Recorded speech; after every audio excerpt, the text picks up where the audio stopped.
Strap yourself in, because we're set up, switched on, and ready to go.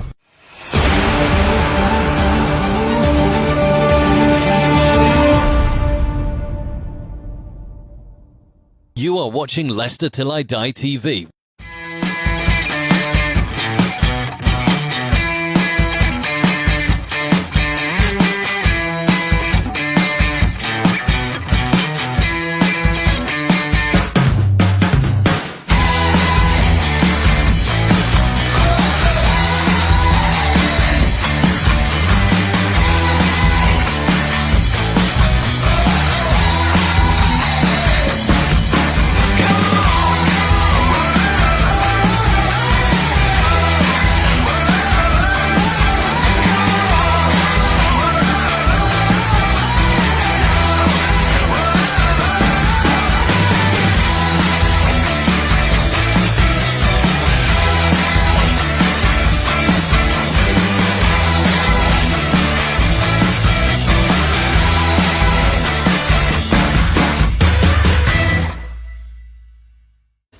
Hi everybody, Jerry Taggart here. Now be sure to watch Chris and Leicester Till I Die TV by subscribing on YouTube and following them on social media for all the latest Leicester City news and information. Come on you foxes!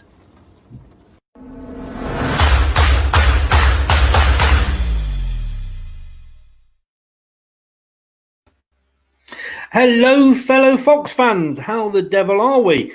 It's Friday, it's just gone 7 o'clock.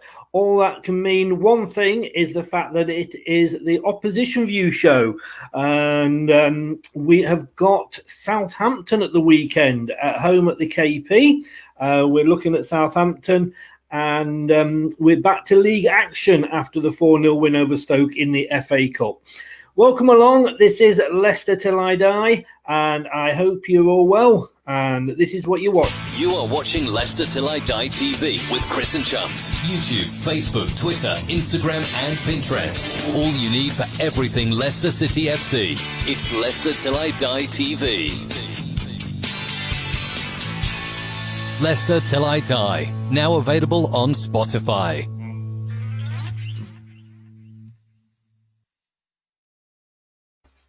We are, and not only are we on Spotify, but we're also on YouTube live, and that's Leicester Till I Die TV. And if you're watching on there, please give us a little subscribe and a little follow on there. Periscope, Twitter, it's at Leicester TID, and sorry about this, I'll explain in a second. And on Facebook, we're on Leicester Till I Die, the group. If you're watching on Facebook, as I always say, please give that StreamYard link, a little click, and join in, and it brings your name up. A bit of a panic in my voice there, because the Southampton fan that's joining me today, a good friend of mine, George, his internet and Wi-Fi just went, and I'm looking at the screen, and it was nowhere to be seen, and I thought this is going to be a good chat with myself. But then again, I wouldn't have any arguments, would I? Anyway, let's welcome him in and say hello to George. Good evening, George. Hi, Chris. How you doing, mate? You all right? Not so bad. Yeah, you just made me fill my pants. Yeah, not the greatest Wi-Fi here, but we're on now, so happy days. We're on. Don't worry. Just don't touch anything. Don't move, as they say. Southampton on Saturday at the KP. You must be looking forward to it. You're having a good season. Yeah, we are. We are having a good season. I think Hasenhüttl's been, certainly the best member of our squad this year. So him and Danny Ings, them two together, really good season. I mean, there's a joke on another Southampton podcast recently that every time they watch a game on the TV or listen to it on the radio, they actually have a countdown to when that game was mentioned. I think it was 11 minutes it was in the last podcast. We're not going to get out of the way. Let's just go straight into it. 9-0. Let's not avoid it. It's there. It happened. I was just getting the BBC website up, and they've even got that on there. It was a club record 9-0 defeat. It was an all-time, I think, a record away win. But looking at that, I mentioned this on the preview show on Tuesday. A lot of clubs would have sacked the manager, a lot of clubs would have made changes. You didn't. You stuck with the manager, and he's still there now. And look where you are. In a lot of ways, it worked out well for you. Yeah, I mean, I think it's fantastic. I mean, me personally, I don't know one Southampton fan that wanted him out even after the 9-0, you know. I think, yeah, we wanted a new centre-half, we wanted a new goalie, but no one wanted Hasenhüttl out. Everyone, you know, believed in the way that he was training people and the way he was coaching the kids. But, you know, he's written a book on how he wants every single player in the whole club to perform. So, you know what you're getting down from the under-8s to the first team. So I think that's, you can see from our last performance against Liverpool, you know, we ended the game with 6 academy players on the pitch. So it's still quite a big part of our, you know, culture and things. So, yeah, Hasenhüttl definitely matches that description. Just brilliant. Yeah, I mean, look at West Brom this season. It'll be interesting to see what happens with them, because first chance they got, they brought Big Sam in, you know, and I know Leicester, when we suffered in the playoff semi-finals against Watford, and it would have been very easy for us then to have got rid of Pearson. We didn't. We stuck with him, got promotion straight away the next season. Is he the best manager you've had for a while? Well, I'm not sure. When you're talking about Koeman and Pochettino, you've got managers there that are now probably known across the world for being maybe in the top 20 managers in the world now. Certainly Pochettino. Koeman, probably at Southampton, he probably was. But no, once he left, he's struggled at Barca, isn't he? But he's got to be, you know, a big manager to be managing a club like Barcelona. So I think Hasenhüttl at this stage in his career is doing better than how them two were. However, Pochettino did push on when he went to Spurs. And, you know, I respect Pochettino because he was a great manager and he moved on to, in fairness, a bigger club and he performed. So, you know, what I hate is when a manager goes to another club and doesn't perform and you just think, you know, you could have stayed with us and kept going. But no, in fairness, Pochettino and Koeman, they both did push on a little bit. Maybe not so much Koeman anymore, but Pochettino definitely. And he's a passionate guy. I mean, he was crying after the Liverpool game, wasn't he? Yeah, I mean, people got mixed thoughts on it. I personally think you love to see it, no matter what manager it is in the league. But I've had a lot of Liverpool fans messaging me saying, you know, Hasenhüttl was wrong to do that. It's over the top and things like that. But fair play to him. He's never beaten Klopp in his career. And to end the pitch with 6 academy players, 4 of them under the age of 21, I think it showed that, you know, it meant a lot to him, which is good. To be honest with you, football is all about passion in my eyes. And, you know, like you say, it was an ambition of his to beat Klopp, wasn't it? And he's finally done it. We can't say, I mean, I remember when it became quite obvious, I think, and I can't remember the game, but when we had Ranieri and in the year we won the title, there was a game that sort of tipped us over to the point when it's now ours to lose. And he walked off the pitch crying. And it's good to see a manager that does show, because there's a load of managers out there that don't show emotion. You think, like, is this, you know? Sorry, Chris, I've forgotten you won the league. Now you haven't mentioned it for a couple of years. You not see what's in the corner there, mate? Just for all the viewers on here, me and Chris used to work together, and Chris used to come in possibly every day and say about the Great Escape and the title win. So I've heard it on multiple occasions, but fair play, you know. Definitely. I think you were there. You were obviously there that season. You were stuck between myself and James, who was a Spurs fan. Wasn't good, was it? Wasn't good. That was a long season. And the funny thing was that neither of us thought we could do it. No. I mean, the funniest thing that season was that actually we had an amazing season as well. And if it wasn't for you guys winning the league, we would have been the talk of the season, because we finished 6th, 3 points off a Champions League place, which is our record points tally. But obviously, because you just, you know, won the league out of nowhere, that everyone's attention was on Leicester. But yeah, we both had good seasons that year. Yeah, I remember coming into work hungover the day after we actually. Can't blame you. I tell you what, how many times did I turn up to work in my Leicester shirt and got away with it? You know? I don't know how you got away with it, to be honest. To be honest with you, I don't. I really, really don't. I think Southampton and Leicester are very much similar sort of clubs, size-wise, fan base size. do you still look at that and use that as an instrument? Do you think that could be us one day? Yeah. I mean, my dad always said to me as a kid, because I started supporting Southampton, we were in League One and we were, fighting at the bottom, minus 10 points. And my dad said to me, "Don't worry, son, we'll be back, in the Prem in your lifetime." And I never believed him. And obviously 5 years later, there we are, Premier League and Europa League. But to be honest, I look at, your club, and obviously we've got exactly the same stadium and things like that. Yeah. And I think, possibly it could be us. However, that title win was a huge anomaly. It really was. I mean, I've never seen anything like that. I mean, the only sort of relevant season I know of is the one where Montpellier won the French league.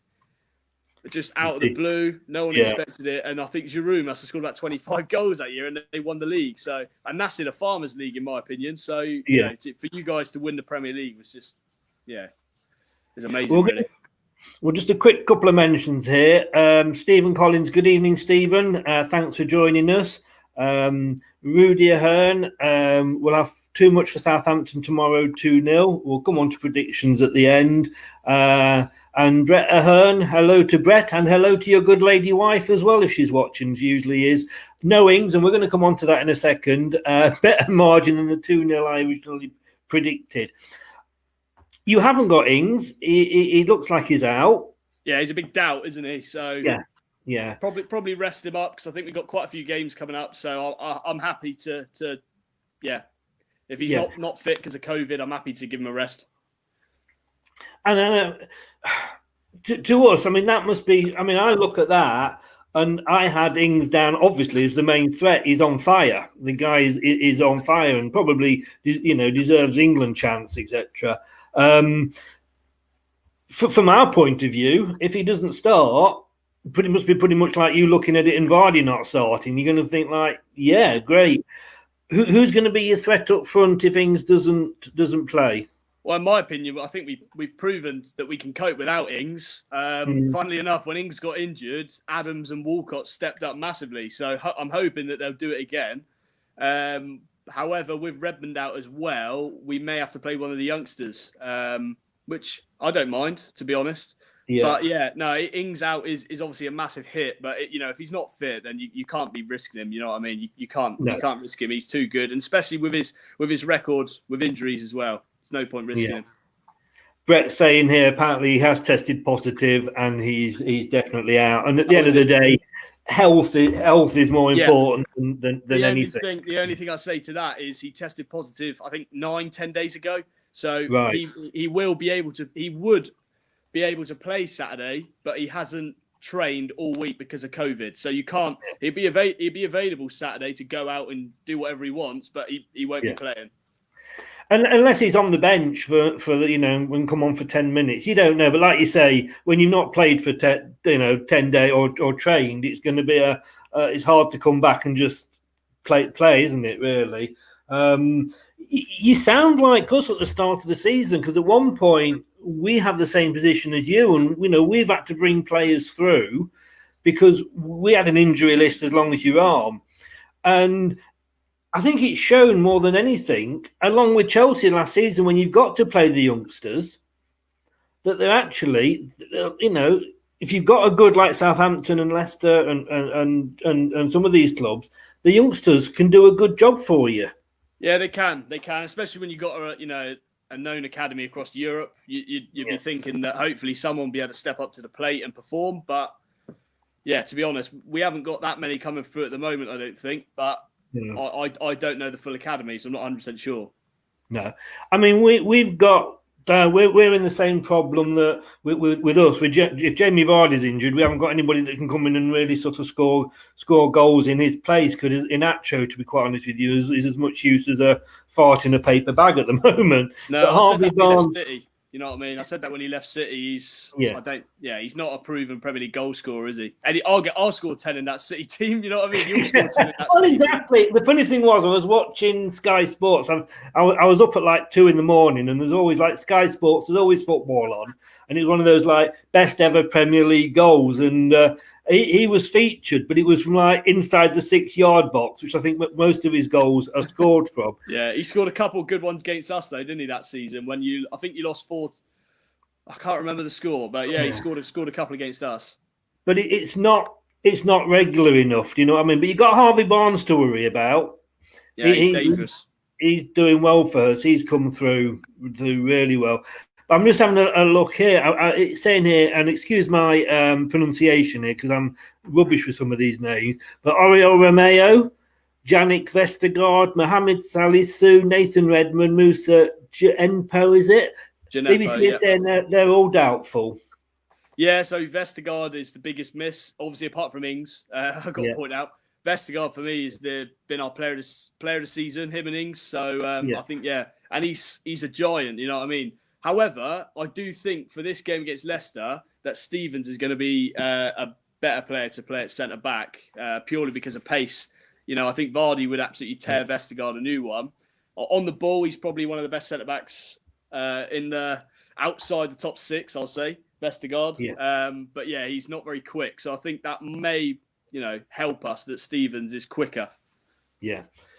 I'm going to ask you about Shane Long because when we did the transfer show that I do on a Wednesday, the guy that I do it with suggested that Shane Long might be somebody we go for because we do need another striker because, like I say, Inacho isn't doing it and Perez, is not really his position. Do you rate Shane Long at all? I love Shane Long personally. I don't think he is at all world class. He's obviously good at football because he's a professional footballer, but I don't think he's, top class. I think he puts 100% in every week. 110%. That's guaranteed. 7 out of 10 every week. But he's not a world beater. He's a good sort of super sub or potentially starting in the championship. I think that's where he should probably go next. Is drop down a league. I mean, he's 33 now, I think. So is it? Oh, right. Yeah. Guy here saying, don't know who you are, but Facebook user, let's not kid ourselves. This is to say we're not where we are because of one player, nor a Southampton.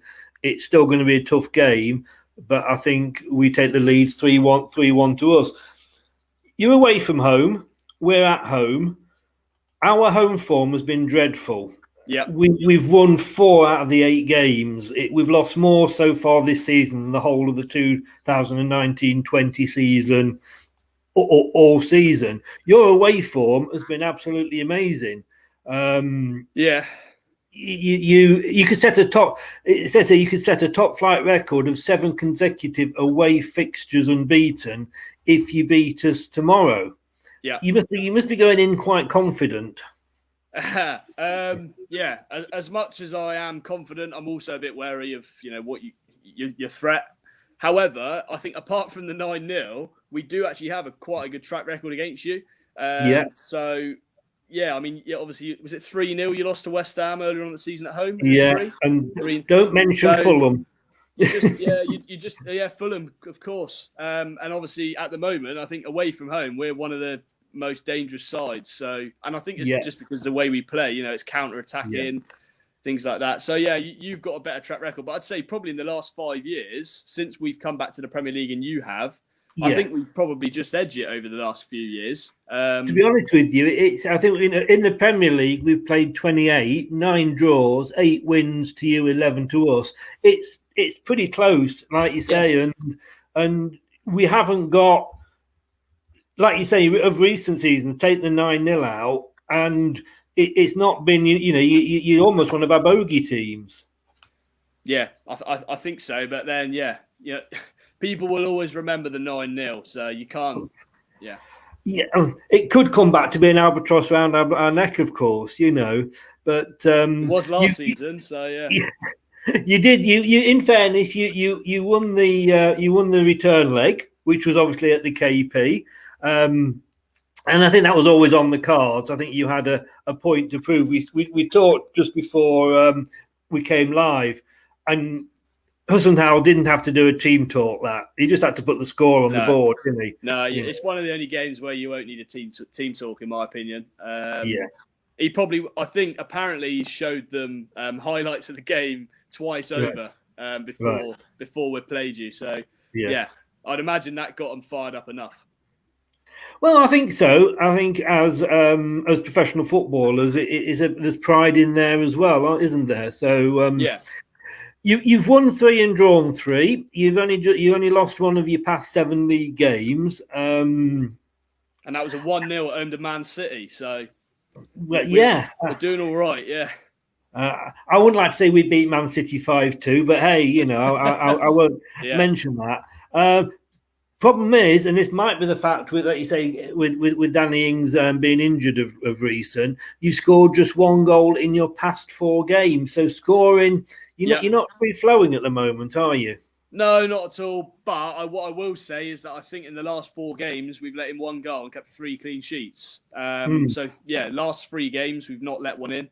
Let's have a look at that. Yeah, so we've done pretty well. The game at Arsenal, we should have won that. We should have won the game at Arsenal. They had 10 men. We were pressing, but I think both teams are quite tired. So all in all, defensively very, very good. But we just need a few more goals. And I don't think Ings being out, I don't think that's going to help our help the goals. But life goes on. I must admit, with the way the season's going, I don't look forward to games that are played at the KP because I say our record is so bad. Looking at Leicester, Brendan Rodgers is being linked with every manager's job that's going. Apart from the West Brom, which I think was a bit of a stitch up with Sam Allardyce, but he's linked with Arsenal every time they lose. He's now been linked with Chelsea. Now Pochettino's gone to Barcelona, Man United. Do you think he's a good fit for Leicester, and do you think he'll stay at Leicester? Now it's funny actually because I was having this conversation with a couple of my friends yesterday. Personally, I think he could stay at Leicester. However, I do think eventually he will leave. That's just my personal opinion. I just think he's a great manager. He's proven that when he's been at Liverpool, he's excellent, unbelievable at Celtic, and now he's at Leicester. Yeah, even better really. So I think personally, he will go to a top 6 club. I know you're in the top 6 now, and you're probably a modern top 6, but I mean one of the big 6. No, I agree with you. I think that this. Everybody says to me, like, are you going to be a top 6 side? You were 5th last season. You're up there most of the season. You are again now. Unfortunately, I think the top 6 will always be seen, or the big 6, I should say, will always be seen as the big 6. But it's up to teams like us to make it the big 7 or the big 8. Yeah, and I think it has happened this year. I mean, you've got Everton, us, you've got Villa. All looking really good. And then I even think, teams like Palace, I know they're struggling, but I think they have got that ability to sort of push on and, try and make that top 8. So there's a few teams. Leeds as well. I think if they don't let in as many goals as they have been, I think they could also push for the top 8. But at the moment, it's looking unlikely. It is. And it is a season when anybody could do anything. There's forms out the window. There's no advantage in playing at home. I think we're struggling because the atmosphere at the King Power, we have the clappers, which you either love or you hate. I think as home fans, we love them. But it is a season when if there's going to be another surprise. I mean, let's face it, the biggest surprise is Man United sat at the top of the table. That is... it's crazy, isn't it? Considering that, 4 weeks ago, Solskjaer was on the verge of getting sacked. It's crazy. And Arteta as well. Arsenal are now 2 points behind title challengers Chelsea. I think it's a couple of points. So it's just a crazy season. It really is. Do you think Leicester can do well in? Do you think we'll stay there this season? We struggled last season, came back post COVID, and things went sort of tits up basically. Yeah. Do you think we can do better this season? And where do you see both teams finishing? I think it'll be close, but I do think you'll probably pip us just. I think you'll finish above Arsenal. I think you could even finish above Chelsea. So I'd say you probably top 6 would be my guess. I think you'll probably finish 6th. Yeah, maybe potentially higher, but I think top 6 is probably nearly a guarantee. I think. Yeah. Because I think with Vardy, if he stays fit and keeps scoring goals, he'll get you 20, 25 goals. So yeah, top 6. And I think we'll finish just behind you, maybe 7th, 8th. It's great though. I love the fact that we're talking about our teams in that sort of position, and and the fact that the likes of the Arsenals, the Chelseas aren't struggling. Because it's funny, last season Chelsea they had the transfer embargo, couldn't buy anybody, did well, went out and spent millions and millions and millions, and they're struggling. That says something, doesn't it? You know? They are.